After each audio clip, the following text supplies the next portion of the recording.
नमस्कार मित्रों, मैं डॉक्टर घनश्याम मिश्रा प्रयागराज से। आज जबकि पूरा देश इस बात से परेशान है, व्यथित है कि कैसे एक 28 साल की युवा प्रतिभाशाली चिकित्सक अपने ही मेडिकल कॉलेज के कैंपस में, अपने ही डिपार्टमेंट में हैवानियत की शिकार हो जाती है 9 अगस्त 2024 को और अपनी ज़िंदगी खो बैठती है।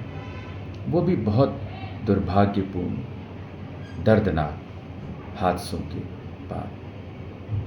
तो उस वक़्त ये बात करना भी बहुत लाज़मी होता है कि क्या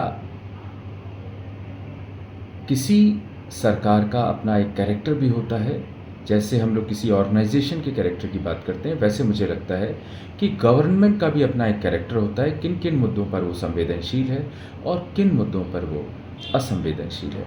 और उसके लिए हमको कुछ पुराने पेजेज़ इतिहास की खंगालने पड़ते हैं। 2011 मई में ममता बनर्जी सरकार में आई थी और उन्होंने सिंगूर के फार्मर्स जो थे, किसान थे, उनके 400 एकड़ ज़मीन को वापस करा दिया था, टाटा से वो लैंड वापस लेकर। तो ये मैसेज जाता है कि वो लोकहित के लिए प्रतिबद्ध हैं। लेकिन सरकार का जो मुख्य उद्देश्य होता है वो कि आप सड़क पर चल सकें, इज़्ज़त के साथ अपनी रोटी कमा सकें, अपने घर परिवार को देख सकें। उस मुद्दे पर ममता सरकार ने कैसा अपना रुझान रखा, उस पर हम लोग आज बात करने की कोशिश करेंगे। 2012 में एक महिला थी, 35 साल की, राइटिस्ट थी, एक्टिविस्ट थी, एंटी रेप लॉबी को बहुत स्ट्रांगली सपोर्ट करती थी, सुजेट जॉर्डन करके। और 2012 में, मतलब ममता के सरकार बनाने के 1 साल के बाद, पार्क स्ट्रीट में उनके साथ रेप होने के बाद, गैंग रेप होने के बाद उनको कार से फेंक दिया जाता है। उस महिला को अपना न्याय पाने के लिए बहुत जद्दोजहद करनी पड़ती है। उसमें 5 लोग शामिल थे, जिसमें से कि एक टीएमसी के बाद के उसी एरिया से बने सांसद के पति भी थे। और उन सबको सज़ा हुई, लेकिन बहुत बाद में। तो ये पहला केस था। लेकिन इसमें सबसे जो आश्चर्यजनक चीज़ थी वो ये थी कि जॉर्डन को चीफ मिनिस्टर ने, तत्कालीन चीफ मिनिस्टर ने कहा कि वो तो कैरेक्टरलेस है। उसके चरित्र पर ही उन्होंने प्रश्न उठा दिया था।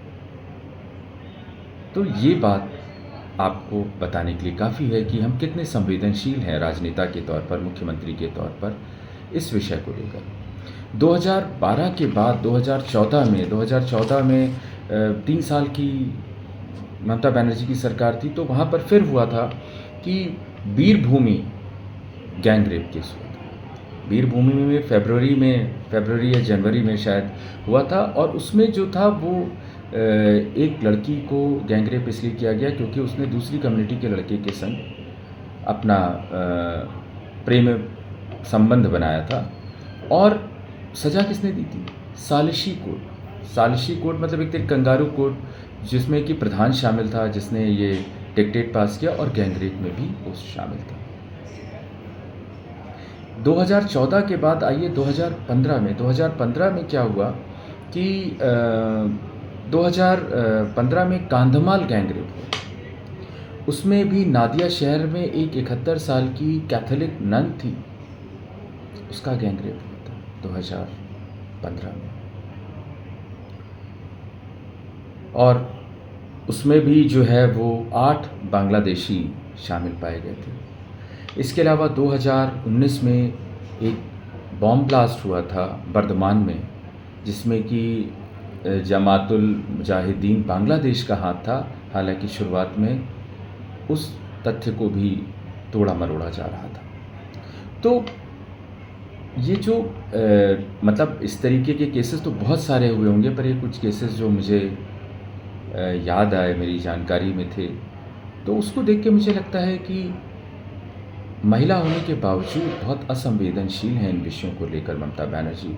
और संदेश खली में तो वो डिनायल मोड पर थी कि उन्होंने डिनाई ही कर दिया था कि ऐसा कुछ हुआ ही नहीं। और pre election, during election and post election जो अपराध बढ़ जाते हैं और स्पेशली महिलाओं के खिलाफ, उनकी तरफ भी बहुत उदासीन रहती हैं।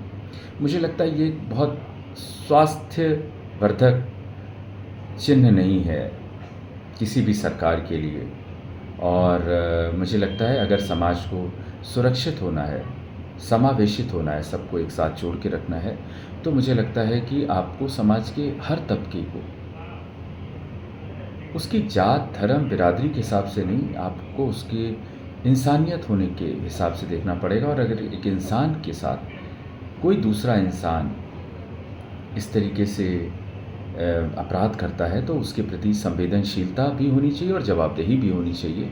और मुझे लगता है कि अगर ममता बनर्जी वाकई ज़मीन से जुड़ी नेता हैं तो उनको इन विषयों पर और गंभीरता से सोचना चाहिए, आत्मचिंतन करना चाहिए कि कहाँ चूक हो रही है। क्योंकि ये विषय ऐसा नहीं है कि आप उसको डॉक्टर का रेप हुआ या किसी वकील का रेप हुआ, ऐसा नहीं। और इनफैक्ट ये परिपाटी है।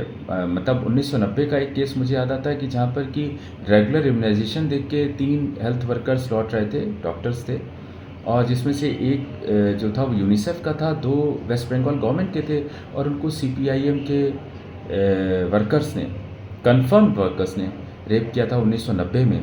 और उस समय चूँकि सीपीआईएम की सरकार थी तो कुछ नहीं हुआ था। तो ये मुझे लगता है कि शायद मानसिकता बदलनी पड़ेगी आपको समाज में।